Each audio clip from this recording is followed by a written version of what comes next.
Ասենք մեկը էյֆորիայի մեջ արևին նայեց, կուրացավ, մյուսը էյֆորիայի մեջ կամ հուզական սուր զգացումների պահին մարդասպանություն գործեց կամ ինքնասպանություն, թեկուզ եզակի դեպքեր, բայց դրանք փաստեր են, որոնց պատճառով դրանք արգելվեցին։ Նպատակ ինչի համար ես դու սա անում։ Սա ուղղակի անում ես, որ հավեսի համար կամ հալյուցինացիա ունենաս կամ ինչ-որ սիրուն բաներ տեսնես, թե դու սա նպատակով անում ես, որպեսզի քեզ բուժես։ Զգայական ընկալումները խաթարող, նոր զգայական ընկալումներ ձևավորող նյութի մասին ենք խոսում։ Այդպես էլ պիտի լինի, որովհետև կարծես ջինը շշից բաց թողնես։ Եթե ինչ-որ մեկը բարձր դոզայով LSD է օգտագործում եւ հելնում է տանիքին, որպեսզի արևա ծագին նայի, եւ հետո գլորվում ընկնում է ու մահանում է։ Արդյոք LSD-ի պատճառով ինքը մահացավ, թե իր անլուրջ վերաբերմունքը։ Չմոռանանք անընդհատ շեշտել, որ մենք միայն խոսում ենք թերապևտիկ կիրառման մասին։ Եվ ոչ մեկին չենք խրախուսում սա կիրառել, ուղղակի ասում ենք սենց բաներ կա։ Ինչ կա չկա աշխարհում։ Ինչ կա չկա աշխարհում։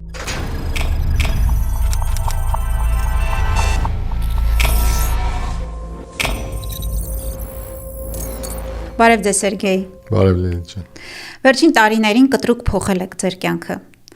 Փոխել եք աշխարհագրությունը, բնակության, Միացյալ Նահանգները թողել գնացել հաստատվել եք Հայաստանում, այժմ փոխել եք մասնագիտությունը կամ զբաղմունքը եւ զբաղվում եք հալյուցինոգեն սնկերի թերապևտիկ էֆեկտը Հայաստանում հնարավոր գործածության հեռանկարով։ Այո։ Ես սա շատ հակիրճ ներկայացրեցի, դուք մի քիչ բացեք, ինչպես, ինչ պատճառով եւ երբվանից սկսվեց այս նախաձեռնության ճանապարհորդությունը, այսպես ասեմ։ Շնորհակալություն հարցի համար, շնորհակալություն հրավերքի համար։ Պատմությունը սկսվեց իմ անձնական ընտանիքի փորձից։ Իմ ընտանիքի անդամ ունեմ ես, որը որ երկար տարիներ տառապում էր կոմպլեքս հետտրավմատիկ ստրեսի խանգարումով, PTSD ոնց որ ասում են։ Ու ցավոք սրտի տրադիցիոն բուժման մեթոդները չէին աշխատում, այդ տրադիցիոն թերապիայի մեթոդները, խոսելու թերապիայի մեթոդները չէին աշխատում, հետո բժիշկների դուրս գրած դեղային լուծումները էլի չէին աշխատում, հակադեպրեսանտները, այո, հակատագնապայինները եւ այլն, այդ ամբողջ խումբը ոչ մի բան չաշխատեց ցավոք սրտի իր դեպքում։ Ու այսպես հույսներս կորցրած, ինչ որտեղ պատահական մի հատ հոդված կարդացի, որտեղ որ գրված էր, որ պատերազմի վետերանները մեկնում են Մեքսիկա, Լատինական Ամերիկա եւ փսիխոդելիկ դեղամիջոցներ են օգտագործում, ինչից հետո բուժված, ապաքինված վերադառնում են։ Իհարկե իմ համար սա նորություն էր, զարմանալի էր, որովհետեւ իմ ընկալման մեջ որ կար sense ընդհանուր պատկերացում, որ բոլոր դեղերը, նարկոտիկները մի խումբ են, որոնց մեջ կան, ասենք, փսիխոդելիկները, կան մնացած բոլոր տարբեր բուժման հոգեմետ միջոցները, տարբեր։ Եվ իմ համար նորություն էր, որ այդ անկյան տակ կարա ինքը նաև նման ներգործություն ունենա ու շատ հետաքրքրեց ու խորացա այս թեմայի մեջ, բայց հասկացա, որ փսիխոդելիկ բուժման մեթոդները արգելված են։ Թե մենք այն ժամանակ Միացյալ Նահանգներում ենք ապրում, թե Միացյալ Նահանգներում, թե գրեթե աշխարհի բոլոր կետերում, բացառությամբ մի քանի երկրների։ Յամայկայում օրինակ սնկերը լեգալ են, Նեդերլանդներում լեգալ են եւ այվասկան կամ նման տիպի բուժման մեթոդները լեգալ են նաեւ Լատինական Ամերիկայի որոշ երկրներում։ Եվ այսպես ասած կորցնելով բոլոր հնարավոր մեթոդները եւ մտածելով որ կորցնելու էլ բան չունենք, ասացինք փորձենք։ Բայց այդ փորձել այդքան էլ հեշտ չի, որովհետեւ գործ ունես մի միջոցի հետ, որը որ անօրինական է, եւ նաեւ կարիք ունես թերապևտի, որովհետեւ սա այնպես չի, որ ինչ որ մեկը սունկ ընդունի կամ LSD-ն կամ որևէ այլ փսիխոդելիկ եւ դա միանգամից օգնում է եւ աշխատում է, դրա համար իրան ասում են Պսիխոդելիկների օգնությամբ հոգեթերապիա, psychedelic assisted psychotherapy։ Այո, այսինքն մարդ իր նախաձեռնությամբ չի կարող ինքնաբուժմամբ զբաղվել։ Անպայման պետք է հաստատություն դիմի կամ մասնագետի մինիմում։ Ես չեմ ուզում դա սահմանափակեմ, մարդիկ կան, որոնք որ հենց իրենք ինքնաբուժմամբ են զբաղվում եւ շատ լավ արդյունքներ են ունենում, ամեն մարդու ճանապարհը տարբեր է, բայց կարող եմ ասել, որ եթե դա արվում է մասնագետի օգնությամբ, արդյունավետությունը ավելի բարձր է։ Ու երկու խնդրի առաջ կանգնեցինք։ Մեկը, որտեղից գտնել ես միջոցները, որտեղ անօրինակ են։ Կախարդական սնկերը, ինչպես դրանք Կախարդական magic mushroom-ներ, այո։ Դա մի քիչ հեշտ էր Միացյալ Նահանգներով, կարողացանք ծանոթով գտնել։ Եվ մյուսը ինչպես գտնել թերապևտ չկարողացանք գտնել, որովհետև ինքը էլի ապօրինի գործունեություն է եւ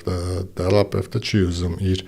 լիցենզիան ռիսկի տակ դնի, թեկուզ եթե ունի նման մասնագիտություն կամ հասկանում է ոնց աշխատել այդ մեթոդների հետ։ Եվ ես ասեցի շատ լավ, ուրեմն ես կխորանամ այս թեմայի մեջ եւ կդառնամ իմ այդ ընտանիքի անդամի թերապևտը։ Իհարկե սա լավագույն լուծումը չի, որտեղ ցանկալի է որպեսզի լինի մարդ, որը որ կապված չի, բայց մեր դեպքում ավելի լավ էր, քան այն ինչ որ ունեինք, ու ես անգլերեն մի խոսքը rabbit hole, երբ որ մտնում ես ու խորանում ես ինչ որ թեմայի մեջ, որ անսահման կարող ես գնալ, այդպես ես խորացա այս թեմայի մեջ, ուսումնասիրեցի երևի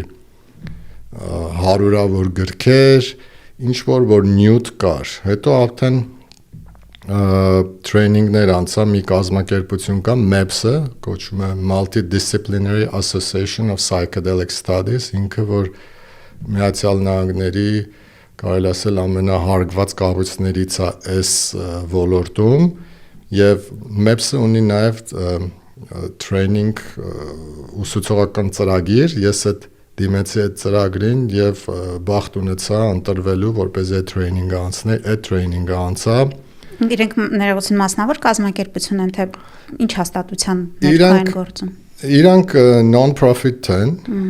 ոչ ՀԿ մեր Հայաստանում ասում են ՀԿ-ները, հասարակական կազմակերպություն են, բայց իրանք նաեւ ունեն դուստր կազմակերպություն, որը որ շահույթ հետապնդող ֆարմա կորպորացիա է, որը որ հենց հիմա կլինիկական փորձարկումներ է իրականացնում MDMA-ի օգնությամբ հոգեթերապիան Ամերիկայի դեղերի գրանցման FDA-ի, որը Food and Drug Administration կազմակերպությունն է, որպեսզի այդտեղ գրանցի այդ դեղամիջոցը, որպեսզի MDMA-ի օգնությամբ հոգեթերապիան լինի օրինական հասանելի հասարակության համար։ Եվ այդ training անցա, հետո նաև անցա training կետամինը, որը որ օրինական է, նույնիսկ աշխարհի գրեթե բոլոր տեղերում, ուղղակի ցուցակ 3-ում է ընդգրկված, այսինքն կարգավորում է ինքը պահանջում, չես կարող գնալ եւ դեղա տնից գնել, բայց այդ կարգավորման շրջանակներում կարելի է իր հետ աշխատել, ինքը գրանցված որպես անեստետիկ, կոչվում է dissociative anesthetic, եւ մեծ քանակությամբ կիրառվել է Վիետնամի պատերազմի ժամանակ, որից հետո հասկացել են որպես ցավազրկող, որից հետո հասկացել են, որ հիվանդները, որոնք որ վիրահատություն են անցել եւ կիրառել են այս միջոցը, այս անեստետիկը, նաեւ բավականին լուրջ արդյունքներ են ունեցել հոգեկան բուժման իմաստով, այդտեղից հասկացել են, որ կարելի է իրան կիրառել նաև հոգեբուժական խնդիրներով մարդկանց համար։ Այո, եւ միայն թերապևտիկ ասպեկտով է ինքը ապաքրեականացված եւ արտոնված։ Այսինքն ազատ օգտագործման կետամինը ինքը կետամինից սարքում են դերիվատիվ փոշին, որը որ քրեական շրջանակները, կարտելները վաճառում են եւ նա նաեւ օգտագործվում է ոչ օրինական կոնտեքստում, մարդիկ փարթիների եւ տարբեր տեղերում օգտագործում են իրան։ Բայց մենք հիմա ինչ որ խոսում ենք բժշկության մասին, խոսում ենք թերապևտիկ օգտագործման մասին ու նաեւ մի շատ Սան Ֆրանցիսկոյում գրանցված շատ լավ կազմակերպություն կա Polaris-ը, ես նաև անցա իրենց այդ training ծրագիրը կետամինի օգնությամբ հոգեթերապիայի ուղղությամբ, որից հետո նաև սերտիֆիկացվեցի մի sense հոգեբանական միջոց կա, որը որ կոչվում է Internal Family Systems, ներքին ընտանիքի համակարգ, եւ այդ մեթոդով նաև իրենց փորձառություն, իրենց training-ը անցա, եւ որից հետո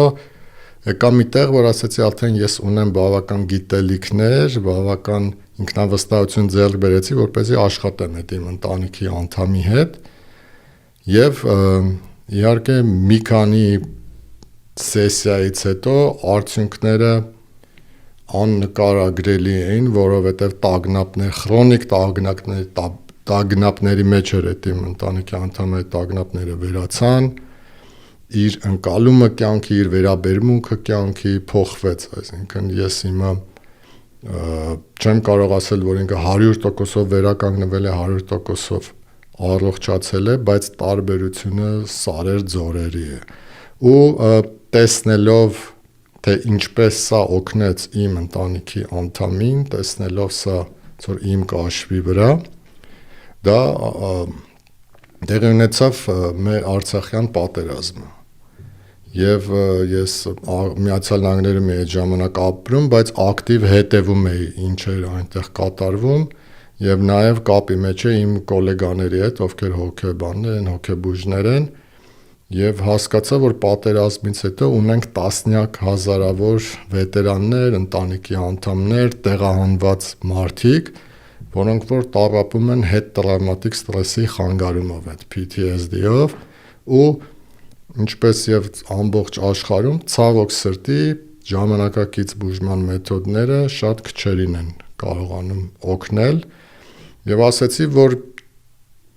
մենք չենք կարող մնալ կողքում այս ինչ որ տեղի ունեցել, այն ինչ որ կատարվեց մեր ընտանիքի հետ, ես ցանկություն հայտնեցի, որ դա նաեւ այդ մեթոդները հնասանելի դառնան իմ հայրենակիցների համար։ Ու մենք տեղափոխվեցինք Հայաստան, այս նպատակով ես հիմնադրեցինք մի կոչվում է Anti-Oblis առողջապահական հիմնադրամ, էլի ոչ շահույթ հետապնդող մի կառույց, որի նպատակն է այս բուժման մեթոդները օրինականացնել եւ հասանելի դարձնել Հայաստանում։ Նաեւ այլ նպատակներ ունենք, որը որ կրթել training անել մասնագետներին, որովհետև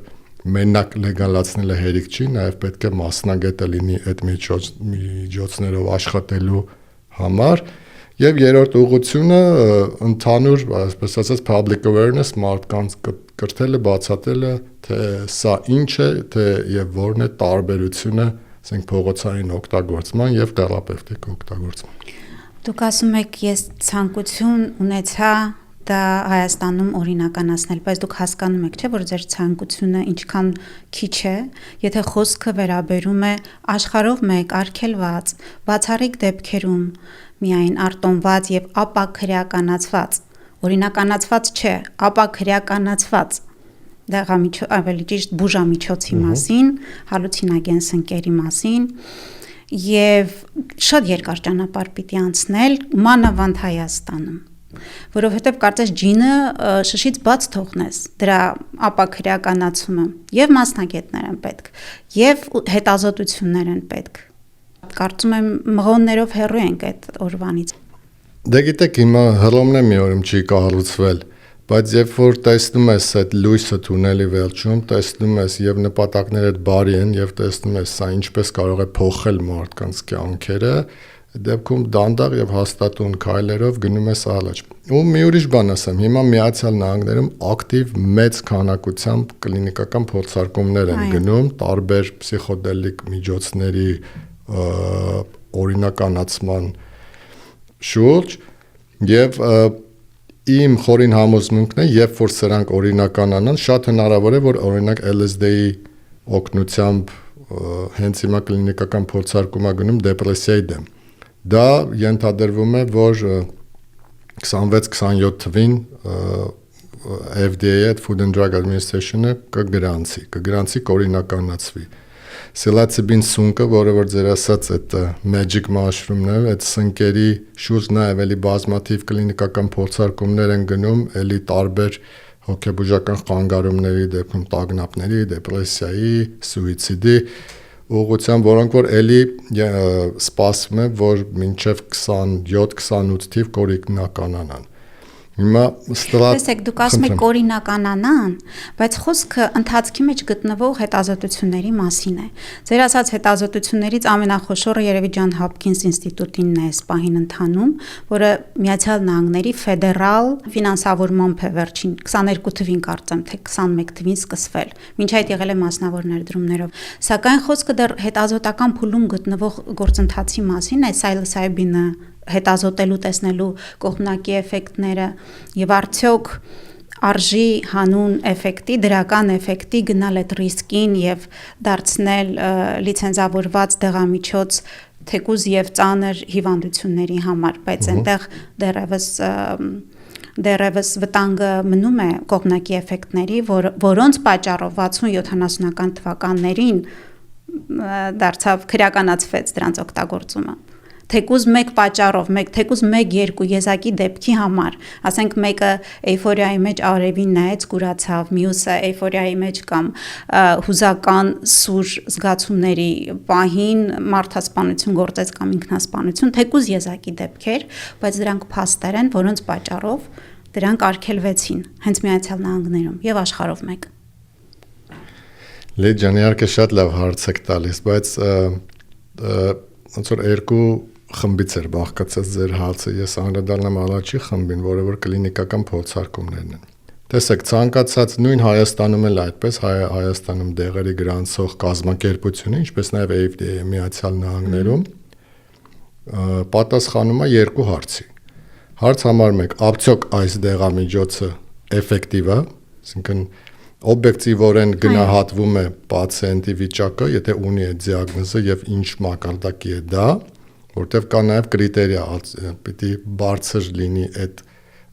ինդիկացիան, որպեսզի ինքը enroll լինի, որպեսզի իրան հրավիրեն այդ կլինիկական փորձարկման մեջ։ Եվ երկրորդը դա անվտանգությունն է։ Չեն էլ հարցնում, թե ինչպես է դա աշխատում։ Դա կարևոր չի, դա ստանդարտ է բոլոր տեղերում։ Կլինիկական փորձարկումները իրանց հերթին բաժանվում են 3 խմբի։ Սկզբում առաջի փուլում հիմնականում անում են կենդանիների տենց վրա, որպեսզի տեսնեն արդյոք տոքսիկությունը եւ այլն նման բաները։ Խեղճ առնետներ։ Երկրորդ փուլում արդեն անում են ավելի փոքր խմբով, sample-ով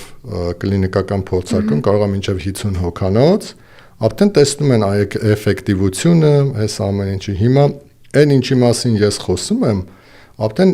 եւ երրորդ փուլում արդեն ավելի մեծ լայն խումբ ընդգրկով եւ խումբը նաեւ բազմազան պիտի լինի, այսինքն կանայք, տղամարդիկ, տարբեր էթնիկություններ եւ երրորդ փուլում արդեն ավելի լայն trial են անում, որից հետո արդեն գրանցում է ստանում կամ մերժվում է։ Հիմա այն ինչի մասին ես խոսում եմ, սրանք արդեն երրորդ փուլում են, այսինքն 7-8 տարվա հետազոտություններ են, բոլոր այդ քննությունները անցած բաներ են, էլի դրա համար ու արդյունքները արդեն preliminary նախնական արդյունքները կա, որոնք որ շատ արդյունավետ են։ MDMA թերապիան օրինակ 68%-ը պացիենտների ովքեր որ մասնակցել են այս փորձարկմանը, ել չունեն PTSD, դա շատ բարձր թիվ է մի հիվանդության համար, որը որ հետտրավմատիկ ստրեսի խանգարում է, որը որ անբուժելի հոգեբուժական հիվանդություն է համարում եւ ուղղակի ժամանակակից բժշկությունը maintenance, այսինքն իրան դեղորայքային ուղղակի պահում է, որպեսզի շատ մարդու վիճակը չլավանա, բայց ապակինման մասին չեն խոսում։ Ստեղ մենք խոսում ենք ապակինման մասին 68%, դա իսկականից հրաշք է։ Այսինքն այս պահին այնքան խոստումնալից են այս փորձարկումների արդյունքները, որ շատ բարձր է հավանականությունը, որ ու նաև միաժամանակ պետքա փաստենք, որ այսօր թե Միացյալ Նահանգներում, թե Հայաստանում, նամանավանդ Հայաստանը, որ մենք պատերազմից հետո այդքան տեղահանվածներ ունենք, որ մեր մոտ ինչ որտեղ էպիդեմիա է հոգեբուժական խնդիրների, այս քանակությամբ հետ տրավմատիկ ստրեսի խանգարումով, դեպրեսիայով եւ տագնապներով մարդիկ մենք երբեք չենք ունեցել, մենք հասենք 100,000-ների մասին ենք խոսում, դա ահռելի մեծ թիվ է Հայաստանի համար, նաեւ ծանր է վիճակը Միացյալ Նահանգներով ու նոր լուծումներ են տեղ, օրինակ այդ պսիխոտրոպիկ դեղամիջոցները իրանք վերջին անգամ գրանցում են ստացել, ասենք SNRI-ներն են վերջին անգամ նորություն եղել, որոնք որ 90-ականներին են եղել, այսինքն 30 տարի նորություն չկա այս ոլորտում։ Դրա համար ես շատ օպտիմիստիկ եմ, ես պատասխանելով ձեր հարցի առաջին կտորին։ Երկրորդ կտորը, հիմա տեսեք, այդ որ ասում եք, ինչ որ մեկը նայեց արևին, կուրացավ եւ այն։ Ուրեմն պատմականորեն եկեք շատ կարևոր է մենք պետք է պատմությունը մի քիչ sense հեղեղուկ բան է, ինչ որ տենց պատմությունը ոնց կլինի, բայց իրականությունը հետեւյալն է։ Պիտի մենք մեծ հասկանանք ոնց սա կատարվեց, ինչ տեղի ունեցավ։ Իսկ տեղի ունեցավ հետեւյալը, որ 60-ականների մոտավորապես 65-ից հետո շատ ակտիվ հիպի շարժումը սկսեց, այդ counter culture կոչվածը Միացյալ Նահանգներում։ Հիմա Միացյալ Նահանգներում սահմանադրորեն մարդկանց հավաքվելու իրավունքը եւ խոսքի ազատությունը սահմանադրորեն հիմնված իրավունքներ են եւ դա դուր չէր ու այդ ժամանակ սկսեց նաեւ Վիետնամի պատերազմը իսկ հիպի շարժումը counter culture-ը ասում են ինչի պետքա մենք գնանք հազարավոր կիլոմետրներ հեռու ինչ որ մեկին սպանենք որն է դրա պատճառը ու շատերը խուսափում էին բանակ գնալուց շատ մեծ շարժում էր ինձ լավ գիտեք ու այն ժամանակ նախագահ Նիքսոնն էր Նիքսոնի ադմինիստրացիան որոշեց որպեսզի սրանց դեմը առնենք մենք պետքա ինչ որ մի լուծում տանք սա ուրեմն ես ինչ որ ասում եմ սա փաստաթղթով հիմնավորված է, երբ որ Նիքսոնի խորհրդատուն ինտերվյու էր տվել եւ դետալներով պատմել էր, թե ինչա տեղի ունեցել, որ ոնց են ժողով արել, որ ասել էր ինչ կարող են անել իրանց, որպես այս ժողովները չանեն, մեկ ընդեղից ասել է իրանք մարիխուանա են օգտագործում, պսիխոդելիկներ են օգտագործում, ասել է դե լավ, ուրեմն եկեք այդ միջոցները քրեականացնենք որպեսզի կարողանանք այս մարդկանց վրա լծակ ունենալ։ Մենք որ ես սովետական միությունում եմ մանկությունը անցել, ասում էին գրպանը պլանկցեն բռնեն, այդ ընդունված բան է։ Դա նույնը ամբողջ աշխարհում է եղել, այսինքն մոտավորապես նման ձևի մոտեցում է եղել, որովհետև այն ժամանակ, որ մենք նայում ենք 1000-ից ավել կլինիկական փորձարկումներ, ուսումնասիրություններ են գնում ու բոլորը ասում են, այս ինչ miracle drug է, մեն հրաշք է, որտեղ էլի նույն օրինակ մի օրինակ բերեմ, ալկոհոլիզմի դեմ կլինիկական փորձարկումներ էր գնում, 70% արդյունավետությամբ, որ 1 տարի հետո մարդը դեռ ալկոհոլիզմով չէր տառապում, դա անորմալ բարձր թիվ է, դուք այն օրը անոնիմս ալկոհոլիկսների մի հյուր եք հրավիրել, որովհետև ես շատ հաճույքով նայեցի ու ձեր ունկնդիրներին խորհուրդ կտամ, եթե չեն նայեն, շատ հետաքրքիր էր, բայց նույնիսկ անոնիմս ալկոհոլիկսի արդյունքները, որոնք համարվում են ավելի բարձր, քան օրինակ կոգնիտիվ behavioral therapy-ի արդյունքները, մեկը էլի զիջում են պսիխոդելիկների օգնությամբ հոգեթերապիային։ Այսինքն գիտությունը այն ժամանակ էլ է եղել, որ ասել ասա շատ լավ աշխատում է, տենց չի, որ հիմա նոր գիտությունը առաջացել, բայց քաղաքական պատճառներով, նույն քաղաքական պատճառներով, երբ որ մարիխուանան քրեականացվեց, որպեսզի սևերին եւ minority-ների հետևից գնան, այսինքն սա քաղաքական կոնտեքստ ունեցող բան է, սա գիտական կոնտեքստ ունեցող բան չի։ Հիմա համարվում է պսիխոդելիկների ռենեսանս, որտեղի ռենեսանս, որտեղ եղել է հիմա վերածնվում է, հիմա ծաղկում է դա, բայց սա նորություն չի, ու գիտությունն էլ նորություն չի, գիտությունն էլ է եղել։ Ուղղակի ինչ փոխվեց, այն փոխվեց, որ նույն այդ վետերանները, որոնք մեծ հարգանք են վայելում հասարակության մեջ, որովհետև իրան գնացել են մեր համար արյուն են տվել, մեր համար տանջվել են, հիմա եկել են այս մարդիկ հիվանդ են։ ու սա իսկականից բեռա բոլորիս համար ու բոլորիս համար պարտականությունը հոգ տանել իրանց մասին, երբ որ վետերանները գնացին ու բուժվեցին, եկան ու ինտերվյուներ տվեցին տարբեր լրատվական միջոցներին, վերաբերմունքը փոխվեց, հետո որոշ կոնգրեսականներ ասեցին՝ մի րոպե, սա հետաքրքիր է, մենք հասկանանք ինչա կատարում, ինչի ենք մենք սա քրեականացնում, ու այս ռենեսանս ու ֆինանսավորումը ամեն ինչը էլի վերսկսեց։ Այո, բայց այդուհանդերձ, տեսեք 2000-ականներից սկսվել են հետազոտությունները, անցել է 25 տարի, դեռևս ֆեդերալ մակարդակով արտոնված չի դրանց կիրառությունը, այսինքն քրեականացված է։ Միայն երկու նահանգում, Կոլորադո եւ հուշեք Օրեգոն նահանգներում է, որ ապա քրեականացված է։ Այո, PTSD-ին բուժելու առումով արդյունքները զարմացնող են։ Սակայն, քանի որ շատ նեյրոնային համակարգի վրա մոլեկուլյար մակարդակով ահռելի ազդեցություն է ունենում այս նյութերի օգտագործումը, վտանգը մեծ է, որ կողմնակի էֆեկտը ավելի մեծ վնաս հասցնի, հատկապես օրինականացման պայմաններում դժվար լինի դրա վերահսկողությունը։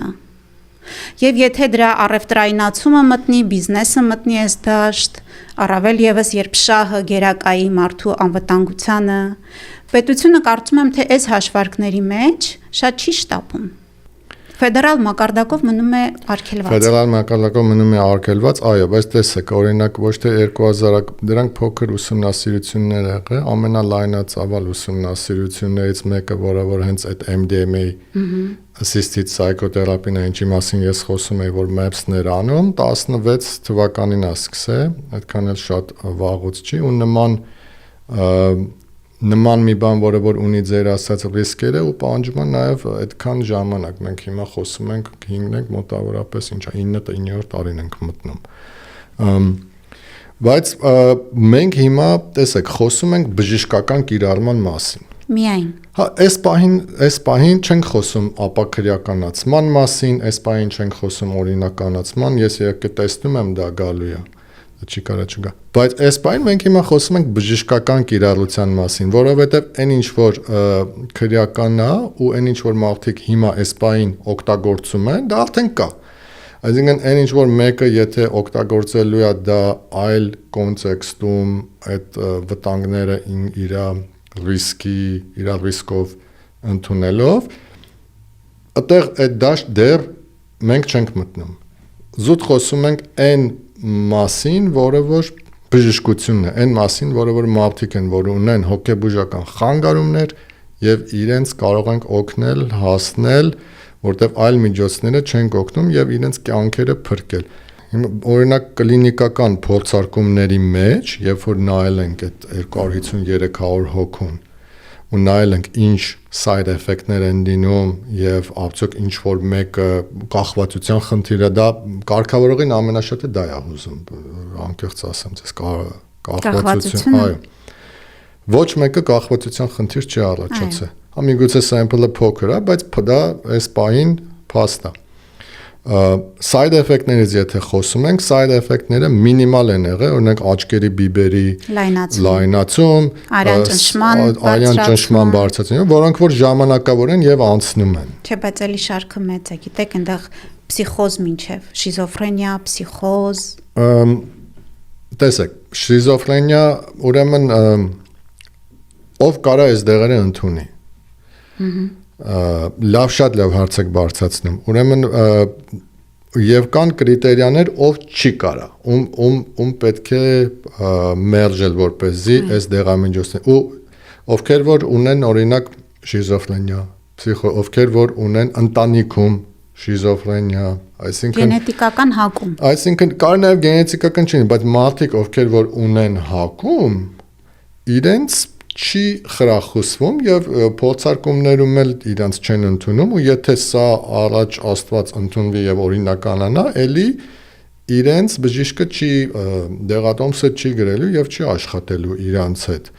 Այսինքն այդ մասը կարծես հստակ է եւ փակ է։ Բայց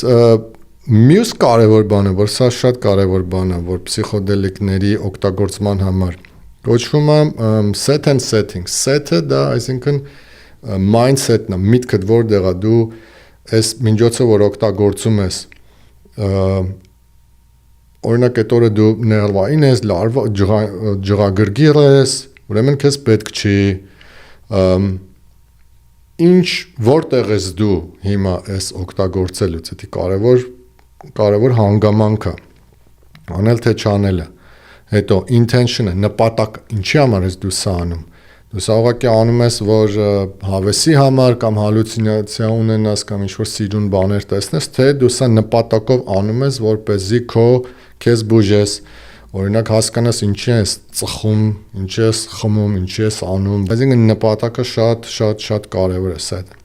Եվ setting-ը որտեղ ես անում, ինչ կոնտեքստում։ Հիմա այդ ձեր ասած, ասենք, եթե ինչ-որ մեկը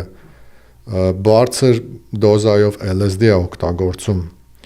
եւ հելնում է տանիքին, որպեսզի արևածագին նայի, եւ հետո գլորվում ընկնում է ու մահանում է։ Արդյոք LSD-ի պատճառով ինքը մահացավ, թե իր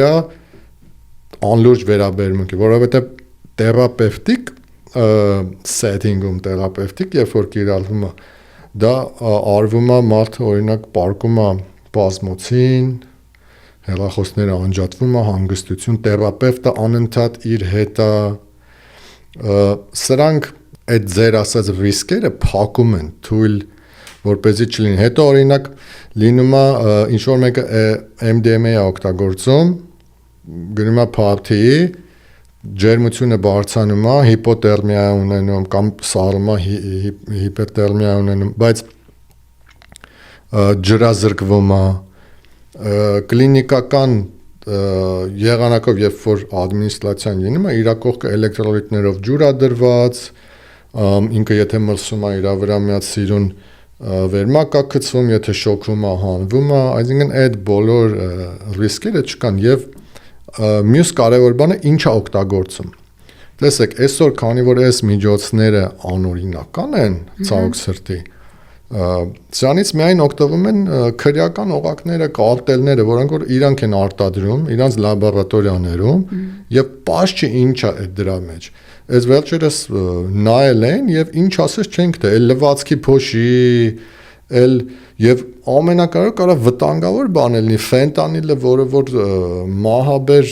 օպիոիդը կարող ֆենտանիլով բացած լինի, այսինքն ռիսկերը ահավոր շատ են։ Իսկ երբ որ մենք խոսում ենք թերապևտիկ կիրառման մասին, մենք խոսում ենք մաքուր նյութի մասին, մենք նաեւ խոսում ենք ճիշտ դոզայի մասին, որտեղ դոզան խոսքը խի է կոչվում պերեդոզ, overdose, որտեղ դոզան երբ որ շատ է լինում, մարդու մարմինը չի ընդունում։ Հիմա մենք այս դեպքում ասենք, չգիտեմ, MDMA-ը 120 միլիգրամ է տրվում իրան, եթե ուզում է բուստել 60 միլիգրամ։ Գնահատե այդ 200 միլիգրամի մեջ overdose-ի հնարավորություն չկա, ուղղակի չկա, էլի։ Հələ էսի խոսում ենք սինթետիկ միջոցի մասին։ Իսկ բնական միջոցների դեպքում, օրինակ սնկի դեպքում, սնկերի դեպքում ընդհանրապես overdose-ի քանակը հայտնի չէ, որովհետև այդ քանակի սունկ, որը որ կարող է մարդուն սպանի, այդքան չես կարող ուտել, ուղղակի կփսխաս եւ կհանես, էլի, այսինքն ինքը գրեթե անվտանգ է։ Դե LSD-ի մասին ենք խոսում, մի հատ դեպք է եղել, որ ասեմ էլի փաստաթղթավորված դեպք է, մի հատ աղջիկ, որը որ LSD-ն ինչ է, ինքը շատ փոքր քանակը պսիխոդելիկ ճամփորդություն է մարդուն ուղարկում։ Այսինքն ինքը իրան վերցնում են այդ փոշին բացում են ջրի մեջ, հետո վերցնում են կարող ասած մետրի վրա լիստ, դնում են կախում են այդ ջրի բանի մեջ, ինքը քաշում է իր մարմինը, հետո այդ պուճուրիկ թղթի կտորը մարդը դնում է լեզվի տակ, դա հերիք է։ Այսինքն ինքը աննորմալ փոթեն շատ հզոր է։ Ուրեմն մի անգամ մի հատ աղջիկ վերցնում է այդ փոշին առանց իմանալու, մտածում է, որ դա կոկեին է։ Եվ շնչում է, կոկեինին ման քթերն է շնչում, այսինքն ինքը շնչում է 2000 Ատոմային ռումբ 2000 անգամ ավելի շատ, քան նորմալ մարդու թրիփի մեկ ճամփորդության դոզան է։ Որից հետո հելնում կանգնում է եւ ընկնում է մեջքի վրա, ուշքը գնում է, Ուշ կգնում է 3 օր trip անում, այս աղջիկը տանում են իրան հոսպիտալացնում են, բայց ինքը ոնց որ քնած է լինում, իր vital կենսական օրգանները աշխատում են, շնչառությունը սիրտը նորմալ է լինում, բայց ինքը լինում է իր ճամփորդության մեջ։ Հետո հետա գալիս, ասում եմ, ես հասկացա, ես երկրի ու աշխարհի ամեն ինչի բոլոր պատասխանները ունեմ, ես վերջերս գտել են այդ աղջկան, որ արդեն մեծ կին է, հալցը զրույց են արի, ընտանիք ունի, երեխաներ եւ այլն։ Ամուսնացել է այլ մոլորակայինի հետ։ Չգիտեմ ում է ամուսնացել, բայց խես պատմությունը պատմեցի, որ նույն LSD-ի դեպքում էլի այդ little dose կոչված այդ մահաբեր դոզան էլի աննորմալ բարձր է։ Դրա համար փսիխոդելիկները շատ ավելի անվտանգ դեղամիջոցներ, քան օրինակ մյուս թմրանյութերը։ Երկու բառով trip-ը կամ ճամփորդությունը ինչ է, ինչպես է տեղի ունենում։ Դե ինքը նախ սուբյեկտիվ փորձառությունը ամեն մարդու մոտ տարբեր է։ Բայց ճամփորդությունը ինչ է, քո մոտ այսինքն մարդը կերավ սունկը, եկեք սկսենք սկզբից։ Այո։ Եկեք ես պատմեմ թերապևտիկ ինչպես է դա կիրառվում, քանի որ մենք թերապևտիկ կիրառման մասին ենք խոսում։ Սովորաբար setting-ը հետևյալն է։ Այո, չմոռանանք անընդհատ շեշտել, որ մենք միայն խոսում ենք թերապևտիկ կիրառման մասին։ Ոչ անհատական, ոչ հանգստի կամ հաճույքի նպատակով կիրառման, միայն թերապևտիկ, միայն ծանր, չբուժվող կամ դժվար բուժելի հիվանդությունների։ Եվ ոչ մեկին չենք խրախուսում սա կիրառել, ես էլ նաև նշենք, այս disclaimer-ը անենք, որ ամեն եւ նշենք, որ այս մեթոդները այս բան անօրինական են, մենք ոչ մեկին չենք խրախուսում սրանք օգտագործել, ուղղակի ասում ենք, սենց բաներ կան։ Ինչ կա աշխարհում։ Ուրեմն setting-ը հետեւյալն է։ Մի կամ անկողնու վրա կամ բազմոցի վրա պացիենտը պարկում է, իրան տալիս են սունկը կամ LSD-ն, այն ինչ որ ինքը ընդունել է կամ MDMA-ն ախմում է։ Իրան տալիս են այդ աչքերը փակող այդ մասկաները, երաժշտություն են միացնում, երաժշտությունը շատ կարևոր դեր ունի, սովորաբար դա հոգևոր երաժշտությունը կամ նայած ինքը trip-ի այդ ճամփորդության որ մասում է, համապատասխան թերապևտը համապատասխան երաժշտությունը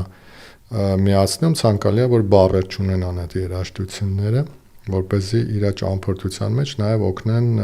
տանեն, այսպես ասած։ Սա մարդը խմում է մոտավորապես, եթե խոսում ենք LSD, եթե խոսում ենք LSD-ի մասին, տենց մի ժամից ինքը սկսում է ազդել, սնկերը էլի 40 ժամից մինչև մի ժամվա մեջ սկսում են ազդել, նույնը MDMA, մոտավորապես 45 րոպեից սկսում է ազդել։ Ազդելը ինչ է, մարդու մոտ փոխվում է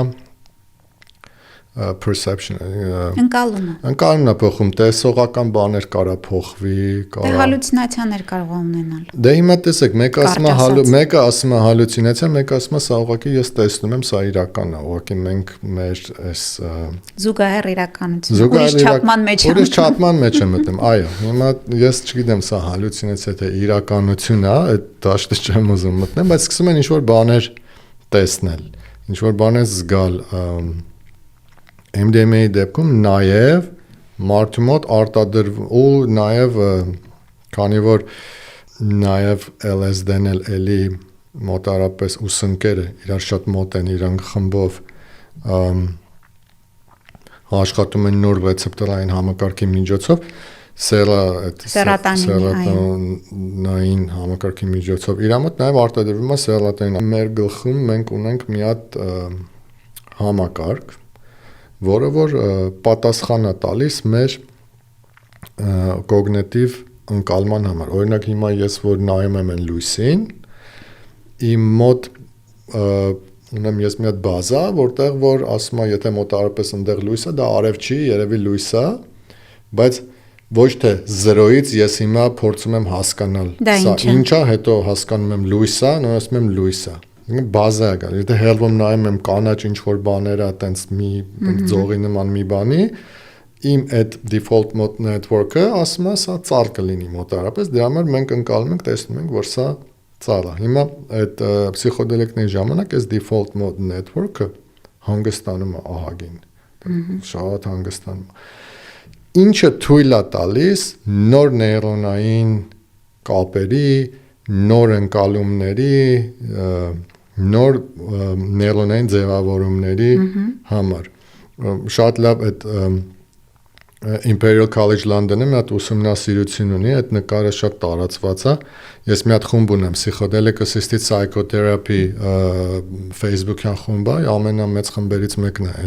այս ոլորտի, այնտեղ իմ այդ background-ի նկարը հենց այդ Imperial College London-ի ուսումնասիրության, ասում է this is your մսակու ուղեղնա սովորական նեյրոնային կապերով, եսա քո ուղեղնա սունկերի վրա, ուտեղ որ նայեք, տենց հազարավոր նոր նեյրոնային կապեր են առաջանում։ Դրիպը սկսվում է հիմա Մեծ sense ուրիշ հասկացություն կա, որ ասում է inner healing intelligence, inner healing wisdom, ոնց որ տեսեք, մենք որ կտրում ենք մեր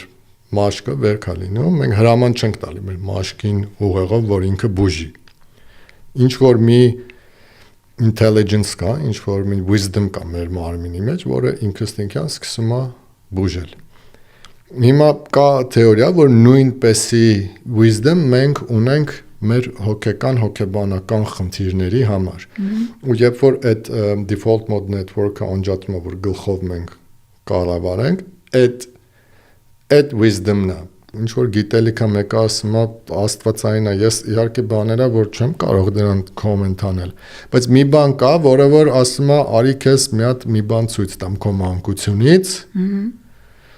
կամ արի մի հատ գնանք այս տեղը, որը որ քո համար տրավմատիկ է եղել, ու մի հատ հասկանանք ինչ կարանք դրա հետ անենք։ Հիմա սա որտեղից է գալիս, չեմ կարող ասել, բայց դա գալիս է տրավմաների դեպքում։ Եվ բայց ինչ է տեղի ունենում հիմա տրավման ինչ է։ Տրավման դա մի ստրեսային իրավիճակ է մարդու վրա, որը որ տալիս է ֆիզիկական, հոգեկան, հոգեբանական եւ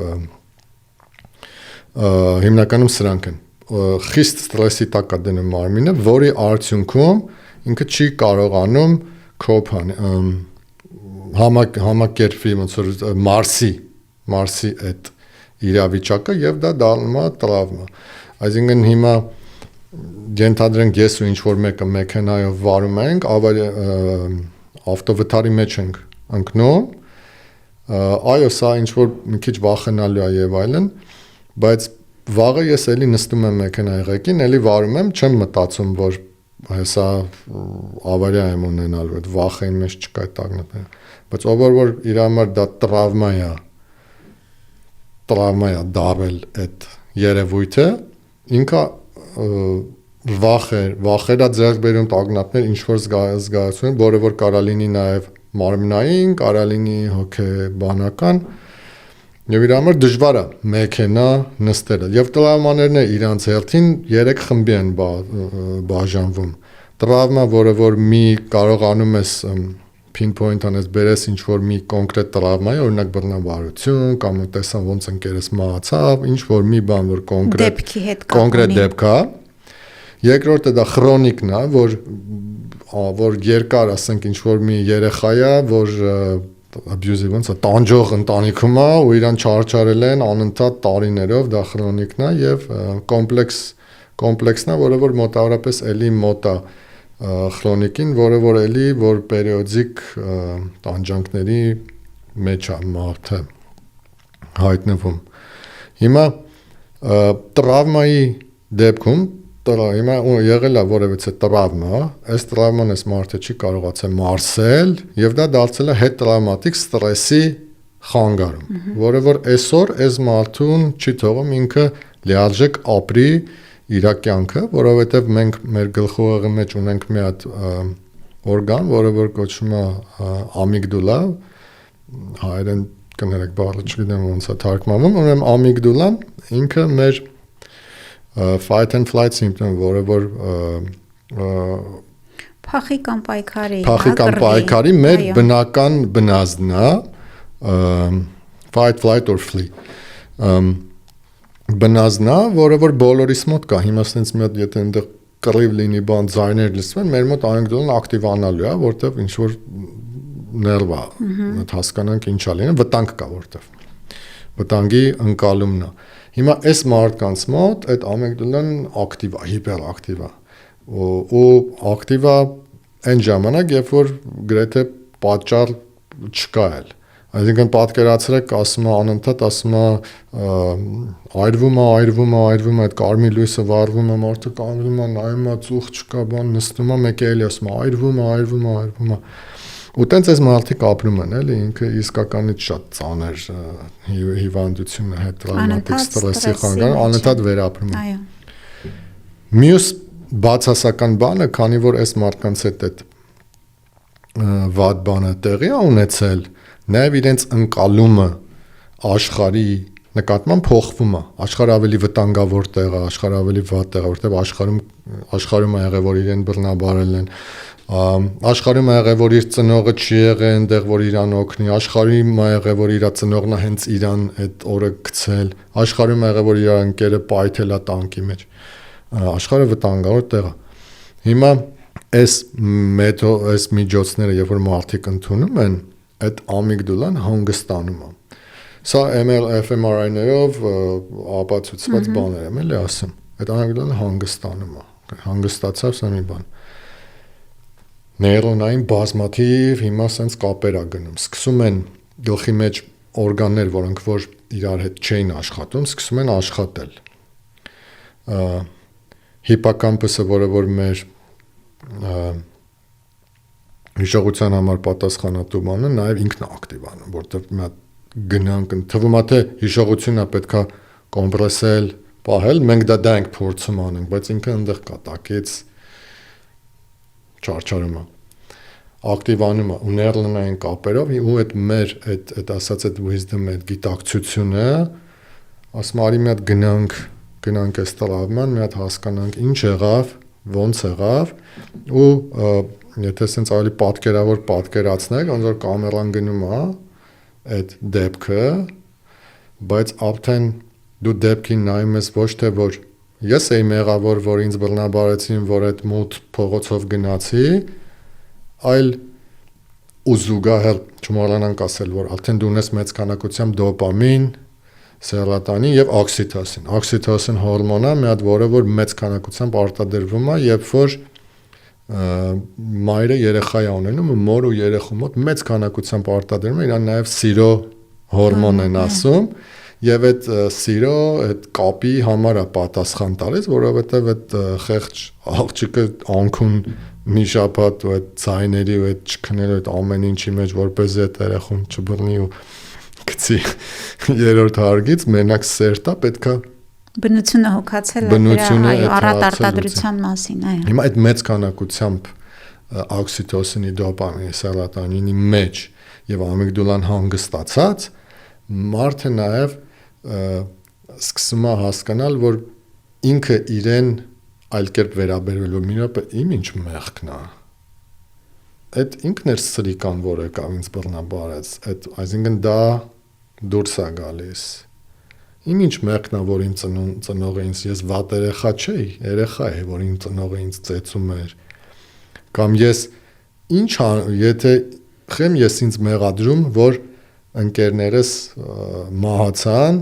պատերազմի դաշտում, ես ողջ մնացի։ Survival syndrome-ը կոչվում, որ մարդիկ ասում են ոնց եղավ ես մնացի, ես սեպտի գնայի հետները։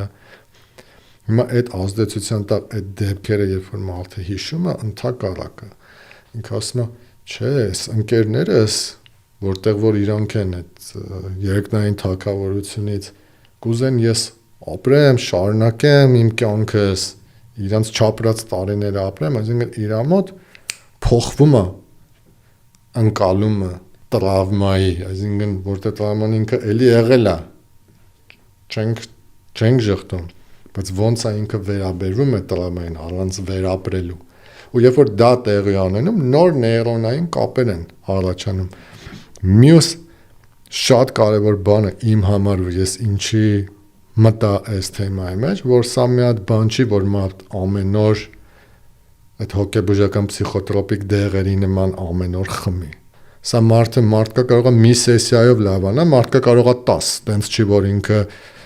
panacea կամ miracle բան է։ Դա ամեն մարդու ճանապարհը տարբեր է, կարող մեկը մոտ 20 սեսիա պետք է, բայց սա մի բան չի, որ ամբողջ կյանքդ մինչև կյանքիդ մեջ խմես, սա քեզ չի դնում այդ կախվածության մեջ այդ դեղից անընդհատ ու հետո հանգարց չխմես, ահա որ ընկնես այդ withdrawal, որ ասում են այդ լոմկաների այդ ամեն ինչի մեջ, դրա համար ինքը ինձ ավելի տենց սրտից հարազատ բան է, որ կարա մարդը բուժվի, ոչ թե սիմպտոմների հետ պայքարող ինչ-որ մի բան է։ Երբ որ դրա այդ նյութերի ազդեցության տակ հալուցինոգեն իրենք պացիենտ մարդիկ վերականգնում են ինչ-որ հիշողություն տրավմատիկ, իրենք ինքնուրույն են վերաբերմունքը փոխում, թե ընթացքում թերապևտը մասնագետը ուղղորդում է, միջամտում, միգուցե զրուցում, ինչպես է դա տեղի ունենում։ Շատ լավ հարց եք տալիս։ Ուրեմն տեսեք, պսիխոդելիկների դեպքում հենց իրենք շատ տարբերվում են անալիզի ու մյուս խոսակցական թոքթերապիների մեթոդներից, որովհետև անալիտիկը փորձում է անալիզ անի ու քեզ ինչ-որ ինսայթներ տա, բա, այս դեպքում կոչվում է non-intrusive, այսինքն դու չես ուղղորդում։ Հենց այդ inner healing intelligence, որ ասեցի, այդ ներքին այդ գիտակցությունը, այդ բարձր գիտակցությունը, վերին եսի գիտակցությունը ինքն է քեզ ուղղորդում։ Ու շատ կարևոր է այստեղ, որ թերապևտը չասի, իսկ կարողա դու, չգիտեմ, ինչ չինեմ, չպիտի թողի, որ ինքը գա դրա մեջ։ Թերապևտը կարա ուղղորդի, գիտեք ոնց, օրինակ մարդը եթե զգում է իր ճամփորդությունը սկսել է, աչքի այդ փակոցները հանել է, մեկը sense խոսում է, ինչ որ տենց խոսում է, ինքը կարող է ինտուիտիվ կարծի, որ միգուցե խուսափում է ինչ-որ դժվար մատերիալ գնալուց, բայց էլի պետք է շատ նուրբ ասի, իսկ կարողա դուք հիմա ուզեք այշեյդերը դնեք, մի քիչ գնաք ձեր մեջ, ու եթե ասի, չէ, ուզում եմ խոսեմ, ասի, օքեյ, խոսում ենք, այսինքն շատ նուրբ է թերապևտի աշխատում։ Թերապևտի աշխատանքը նաև, որը որ եթե նույնիսկ թերապևտիկ չի, էլի ինչ-որ մեկը եթե կիրառում է այս մեթոդները, շատ ես խորհուրդ կտամ, որ ինչ-որ մեկը լինի, իրանց ասում են sitter, guide, ով որ շաման կամ ինչ-որ մեկը, ով որ ընդեղ ներկա է, որ ինքը միգուցե թերապևտիկ գիտելիքներ, նավակներ չունի, բայց այնտեղ է, որպեսզի ապահովի մարդու ֆիզիկական ապահովությունը, օրինակ կարող գլուխը պտտվում է կամ լավ չի տեսնում կամ հալուցինացիա, որ թևը մտնի մի հատ գնա զուգարան, եթե մրսում է մի հատ ծածկի, շոքում է մի հատ ջուր տա, եկել են, չգիտեմ, Ամազոնից եկել են, գնա ինքը զանգը տալիս են, գնա խոսա, որ իրան չշեղեն, չխանգարեն, բայց նաև պատուհան պիտի չլինի կամ ցանկալի անվտանգ միջավայր, որովհետև կան դեպքեր, որ այդ հիշողությունը կամ այդ ճամփորդության ժամանակ որ գնում են, ագրեսիա առաջացնի, ինքնավնասման դեպքեր կամ ուրիշին վնասելու դեպքեր են լինում, այսինքն ինքը պիտի որ ընթանա բավական խիստ հսկողությամբ։ Ճիշտ բան եք ասում։ Ուրեմն, երբ որ սկսում է աշխատել թերապևտը պացիենտի հետ, ասում է, տեսեք, սա հետևյալ օրենքներ կան։ Օրենքները հետևյալն են։ Դու քեզ չես կարող վնասել, ինձ չես կարող վնասել, ապրանքները չես կարող վնասել, կարես գոռաս, պետքա քֆուրտաս, ուզում ես տաս, ինչ ուզում ես արա, ու բարձ կա դրա համար, ուզում ես խփես մեկին, ալես բարձին, չգիտեմ, հայրը տա, որ քեզ բռնաբարել է, տանջել է, վերցրու ես բարձը, պատկերացը հայրը տա ու դուր ինչքան ուզում ես խփի, բայց վնասել չես կարող։ Դա իրականում շատ հազվադեպ է լինում, որ ինչ որ մեկը տենց այդ տիպի ագրեսիայի մեջ մտնի։ Օրինակ MDMA թերապիայի պրոտոկոլը, որը որ MAPS-ն անում, ինքը ընդհանրապես 2 թերապևտ է միաժամանակ դնում, որը որ նույնիսկ եթե նման բան լինի, ասենք որ 2 հոգով կարողանան, ասենք եթե պետքա զսպել կամ գրկել կամ բան։ Նաև թերապևտը այդտեղ է էմոցիոնալ, օրինակ կարող է գնա ձեռքը բռնի, կարող է մի հատ գրկի, այդ corrective experience-ը կոչվում, օրինակ ինչ որ մեկը որ մայրական այդ սերի պակասի պատճառով տրավմա է ունեցել, կարող է ինքը մեկը զգա կարիք ունի, ասի մի հատ արի կողքս նստի, այդ մարդը գա մի հատ գրկի, մի հատ սենց հանգիստ նստի, ինքը տենց նուրբ աշխատանք է բավականին։ Դուք շատ եք ճամփորդել։ Ես շատ եմ ճամփորդել, ես ինչ ագին ժամանակա չեմ ճամփորդում ընդհանրապես, հիմա տենց մի հատ փուլ եմ մտել իմ կյանքի, որ նույնիսկ ալկոհոլ չեմ խմում, ոչինչ չեմ օգտագործում, բայց այո, շատ եմ ճամփորդել, որովհետև նաև կարծում եմ, որ եթե ինչ-որ մեկը պիտի աշխատի այս մեթոդներով իբրև թերապևտ, պիտի ունենա նաև սեփական փորձառությունը, պետքա իմանա ուրա գնում, ինչա տեսնում ես մարդը, որպեսզի կարողանա օգնի, որպեսզի ռելևանտ լինի ում որ օգնում է իր համար։ Այդ մի կողմից եւ երկրորդը մենք բոլորս ունենք մեր շադոն, մեր շողքը, մեր մութը, մեր խնդիրները, մեր տրավմաները, մեր տարականները, մեր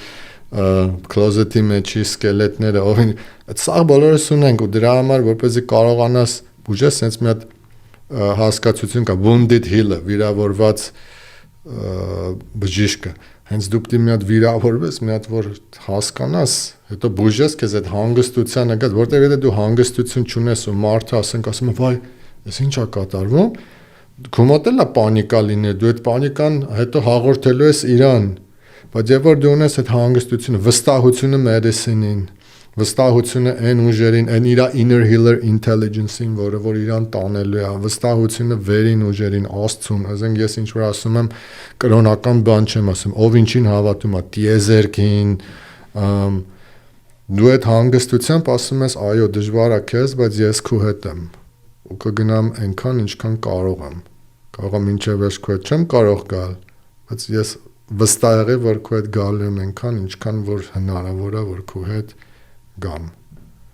Շատ մեծ է շրջանառությունը այդ նյութերի, ապօրինի նյութերի։ Եվ որտեղից եք գտնում, որ այդքան ճամփորդում եք։ Դե փսիխոդելիկներինը շատ մեծ չի իհարկե, որ երբ որ համեմատում ես օպիոիդների, հերոին կամ կոկային եւ այլն, դա միզեր թվեր է, բայց օրինակ ես sense ասեմ ձեզ, Միացյալ Նահանգներում այս վերջի հետազոտությունը տալտեն 10 միլիոնից ավել մարդ փսիխոդելիկ էր օգտագործել, որը որ ահագին բարձր թիվ եւ այդ թիվը բավականին աճում է, որտեղից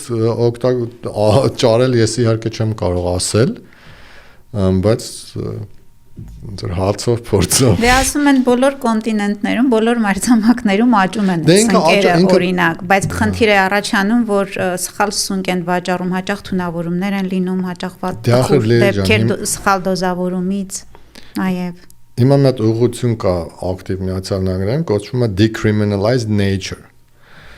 որը որ ես դրա հետ շատ համաձայն եմ, այսինքն ինչա մենք վերցրել ենք ու բնությունը քրեականացրել ենք, այսինքն այս բույսը անօրինական է։ Այո, որովհետև ախր զգայական ընկալումները խաթարող, նոր զգայական ընկալումներ ձևավորող նյութի մասին ենք խոսում։ Այդպես էլ պիտի լինի, որովհետև վտանգը շատ մեծ է, նորից կրկնեմ, ինչ որ սկզբում էի ասում մեր զրույցի, եւ թմրանյութերի չարաշահման ինստիտուտը, առողջապահական պետական կառույցին կից ուսումնասիրություն է արել եւ հարցումներ է արել 2000 կարծեմ մարդ արձագանքել է եւ հարցերին պատասխանել, որից 220 մարդ ասել է, որ իրենց մոտ եղել են շատ վատ էֆեկտներ, սխալ դոզավորումից, սխալ նյութի ընտրությունից, այսինքն խոսքը բավական վտանգավոր իրավիճակների մասին է։ Դե ես այդքան եմ համաձայն, որ պետքա պայքարել, պետքա կրթել մարդկանց։ Այսինքն ավելի լավ է մարդ գնա կոլտելից կեղտոտ մի բան առնի թունավորը եւ օվերդոզից մահանա, թե միտեղից գնի, որ իմանա դոզան իրա ինչա, այդ սուբստանցիայի մեջ ինչա մտնում, որ կա թերապևտ, պետքա թերապևտիկ, որ կա set and setting, այսինքն ես կարծում եմ, որ նույնիսկ եթե վաղ այսօր խոսել ապաքրեականացման մասին, որը որ այդ ուրիշ թեմա է, որ կարանք էլի խոսանք դրա մասին, որ ես կարծում եմ պետք է ապաքրեականացնել, բայց նույնիսկ եթե այդտեղ չհասնենք, ամեն դեպքում պետքա մեծ կրթական աշխատանք տարվի, որպեսզի մարդիկ հասկանան ոնց սա կիրառեն beneficial use, այսինքն իրենց օգտի համար եւ այդ խնդիրների առաջ չկանգնեն։ Պարզապես պետք է հստակ կարգավորվի օրենքներով Եվ նաև մասնագետների բանակներ պետք է պատրաստվեն, ինչ հաստատություններ, ինչ չափանիշներով պետք է պատրաստվեն նույն Հայաստանում, ասում եք։ Ինչպես եք տեսնում դա։ Հիմա երկու նահանգ ունեն կիրառումը, բայց այդ ֆեդերալ մակարդակով մնում է արգելված։ Երբ որ կլինիկական փորձարկումները FDA կողմից կհաստատվեն, FDA համապատասխան նամակ է ուղարկում DEA-ին, Drug Enforcement Administration, որը որ Հայաստանի նարկոյի 6-ի նարկո բաժինը, եւ ապա քրեականացում է տեղի ունենում ֆեդերալ ոլորտով, բժշկական իմաստով, ապա կներեք, սխալ եմ ասում, ապա քրեականություն տեղի չի ունենում։ Ուղղակի արանք է մտնում բժշկական կիրառումը այդ մասով մենակ ապա քրեականացում։ Այո, դա հենց կոչվում է ապաքրեականացում, ոչ թե օրինականացում, այլ ապաքրեականացում, որը սահմանափակում է պատիժները եւ արտոնում է կլինիկական թերապևտիկ կիրառումը։ Բայց ո՞նց եք տեսնում Հայաստանում եւ ինչ փուլում է ձեր գործունեությունը։ Հայաստանում ես տեսնում եմ, երբ որ Միացյալ Նահանգների նման երկիրը, որը որ շատ խիստ է այս հարցերին վերաբերվում եւ FDA-ը, որը որ աշխարհի ամենահանրաճանաչ կառույցներից է այս ոլորտի, երբ որ ինքը գրանցի, նույն մենք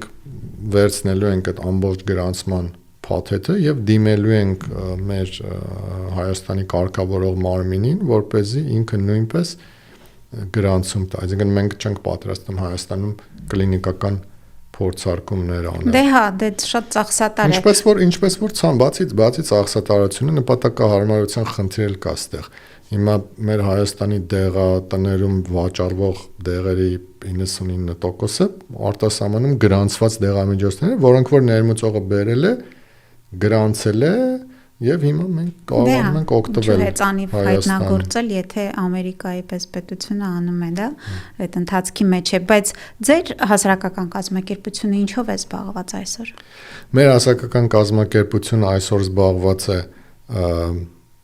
կրթման այդ PR-ի գործունեությամբ, հիմա ստեղ իմ ներկա գտնվել է նաև դա մի ուղղություն է, որ լիքը մարդիկ տեսնելու են սա, լսելու են, հետաքրքրվելու են, PR-ի ուղղությունը, մյուս ուղղությունը մենք թերապևտների հետ աշխատում ենք տարբեր տրեյնինգների, նախապատրաստում ենք նաև այդ ուղղությամբ եւ նաեւ մեր կազմակերպությունը լոբիստական գործունեություն է վարում կարգավորող մարմինի հետ, նաեւ կարգավորող մարմինի հետ լիքը աշխատանք կա ոչ թե կրթելու, այլ ինֆորմացնելու, որտեղ այնպես չի, որ այնտեղ նստած մարդիկ վատն են կամ լավն են, բայց հիմա իրանք սովորել են մի բան, որը որ սովետական մեթոդոլոգիայից եկող է, որ սրանք նարկոտիկներ են, բոլոր նարկոտիկները մի բակետի մի արկղի մեջ են ու բոլորը վատ են։ Հիմա դա նրանք անում են մեր քաղաքացիների շահերից ելնելով, վատ բան չեն անում։ Հիմա պետք է իրենց այս նորագույն ուսումնասիրությունները, արդյունքները ցույց տալ եւ որպեսզի իրանք էլ լավ մարդիկ են, դեռ հոգատար մարդիկ են, որ հասկանան, որ այս ամեն ինչը կարա նաեւ ունենա շատ լուրջ թերապևտիկ օգուտ ու վերաբերմունքը իրենց փոխեն, կարգավորող մարմինը իր վերաբերմունքը փոխի այս դեղամիջոցներին եւ իհարկե կարգավորող մարմին ասելով նկատում եք առողջապահություն սկսել եք աշխատել, թե պատրաստվում եք։ Սկսել ենք աշխատել, այո, հանդիպումներ ենք ունեցել եւ հենց առաջին հանդիպումները շատ դրական են, բաց են, հենց նախարարը շատ դրական է արձագանքել, որտեղ նախարարը շատ լավ հասկանում է, որ մեր մոտ հոգեբուժական բազմաթիվ մարդիկ կան, ովքեր որ չենք կարողանում օգնել, հասնել եւ սա նորարարական մեթոդներ են, որոնք որ կարող են օգնել։ Մենք հիմա նաեւ զուգահեռ, քանի որ ես ձեզ ասեցի, կետամինը ինքը գրանցված դեղամիջոց է Հայաստանում եւ օրինական է։ Մենք հիմա աշխատում ենք նաեւ, որպեսզի առաջին ամբողջ ռեգիոնում առաջին կետամինի օգնությամբ հոգեթերապիայի կլինիկան բացենք։ Հիմա շատ փակագծերը չեմ կարող բացել որտեղ ինչ, բայց ակտիվ աշխատանքներ ենք տանում եւ հույսով եմ, որ մինչև տարվա վերջ կունենանք այդ կառույցը եւ կկարողանանք մեր քաղաքացիներին օգնել։ Արդեն արտոնագիր կա կլինիկան բացելու։ Չէ, ինքը գիտեք, կլինիկան բացելու արտոնագիր չկա, հələ աշխատում ենք այդ ուղղությամբ, դրա համար շատ բաներ փակագծեր չեմ կարող բացել, բայց հույսով ենք, որ մինչև տարվա վերջ կլինի այդ հնարավորությունը, որ մեր քաղաքացիները գան օգտվեն եւ դա հույսով եմ, որ շատ մատչելի կլինի։ Նաև մեր նախնական զրույցում ասացիք, որ պալիատիվ բժշկության մեջ շատ կիրառություն ունեն հալուցինոգենները եւ մեծ էֆեկտ, երկու բառով կասեք, թե ինչպես է օգնում մարդուն։ Պալիատիվ բժշկությունը մեր այն ունկնդիրների համար, ովքեր չգիտեն, դա երբ որ մարդը իր վերջին օրերն է ապրում, դեպի մահ է գնում, որպեսզի իրեն օգնեն, որպեսզի իր տառապանքները եւ իր այդ վերջին ժամերը կամ օրերը ավելի քիչ տանջալի լինեն, այդ ուղղությունն է։ Ուրեմն մի քանի օր առաջ իմ հորեղբայրը մահացավ, որը որ ուներ քաղցկեղ ուներ եւ այս 6 ամսվա մեջ շատ արագ իր առողջությունը վատացավ։ Ես դրա համար եմ հիմա Միացյալ Նահանգներում։ Ու մի շաբաթ առաջ եկա, մի շաբաթ իր այդ ժամանակ անցկացրեցի անընդհատ ու ճանապարհեցինք իրան Աստծո թագավորությունը, բայց երբ որ իր այդ խոսում էի, ինքը ասում էր գերեզմանս առել եմ, տունս ունեմ, երեխեքս լավ են, առողջ են,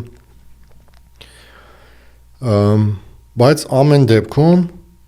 վախ կար իր մեջ, գիտեք ոնց, չասեմ վախ կար, սխալ բան եմ ասում, էլի, ոչ թե վախ կար, այլ անորոշություն կար։ Ինքը մի հատ մարդ է, որ վախ չունի։ Ու շատերի մոտ կա այդ անորոշությունը։ Հիմա ի՞նչ է լինելու մահից հետո։ Անորոշությունը ավելի լավ բառ է։ Ու բազմաթիվ մարդիկ, ովքեր այդ մահացու հիվանդություններով են տառապում, իրանք ունեն այդ անորոշությունը, շատերի մոտ վախը, որ հիմա գնում եմ եւ վերջանում է այս ամեն ինչը։ Հիմա Ջոն Հոփքինսը մի հատ ուսումնասիրություն արեց, որ վերցրեց այդ տերմինալ հիվանդ պացիենտներին եւ իրանց սիլացիբինի թերապիա տրամադրեց ու հետո 3 ամիս հետո 6 ամիս հետո նայում էր թե ինչ ա եղել, ինչ ա տեղի ունեցել, ոնց ա փոխվել իրանց կյանքը։ Գիտեք, երբ որ մարդը այս միջոցների շնորհիվ կտրվում է այս գիտակցությունից, այս իրականությունից եւ գնում է այլ գիտակցություններ, հիմա մեկը կասի դա հալուցինացիա է թե ինչ, բայց հիմա ես էլի չեմ կարող կոմենտ անել դրան, բայց երբ որ կտրվում է գնում է ինչ որ տեղ ու երբ որ հետ է գալիս, հանգստություն է ձեռք բերում, ասում է սա վերջը չի, սրանից հետո բան կա, այսինքն գիտակցությունս, այս մարմինը չի, այս միտքը չի, մի բան է, որը որ կարա շարունակվի անկախ այս մարմնի գոյությունից, ես չեմ վերջանում, շարունակություն կա, դա ահռելի հանգստություն է մարդուն տալիս ու այս ուսումնասիրության արդյունքում այնտեղ հալցաշար կա բազմաթիվ, որը որ տարբեր հարցերի է, բազմաթիվ հարցերով հալցաշար կա, որը որ ասենք կյանքի որակը, ուրախությունը, հանգստությունը, տագնապները եւ բոլոր ցուցանիշներով այս մարդկանց մոտ կյանքի որակը բուժվել է։ Տենց չի որ ինքը բարելավել է, կներեք, բարելավել է։ Տենց չի որ ինքը իր քաղցկեղը էլ չունի, էլի ունի։ Ոնց որ խաղաղություն կնքի այդ քաղցկեղի այդ իրականության հետ խաղաղություն կնքի ու սկսել են մարդիկ ավելի շատ ժամանակ անցկացնել իրենց ընտանիքի, իրենց սիրելիների, քան թե տանջվելով, որ հիմա վատ է, մեռնում եմ այդ վախից, այլ ընդհակառակը գնահատելով ամեն վարկյանի համը հոտը, դրա համար այդ նույն այդ պալիատիվ հոգատարության մեջ ինքը էլի շատ մեծ քանակությամբ կարա օգուտ բերի մարդկանց։ Կանադայում իդեպ սա օրինական է պալիատիվ տերմինալ իլ տերմինալ մահաբեր հիվանդությունով տառապող մարդկանց մոտ Կանադայում պսիխոդելիկ թերապիան օրինական թույլատրվում է։ Շնորհակալ եմ։ Մերսի շատ հրավերքի համար Լիլիթ ջան։ Ցտեսություն։ Ստեսին։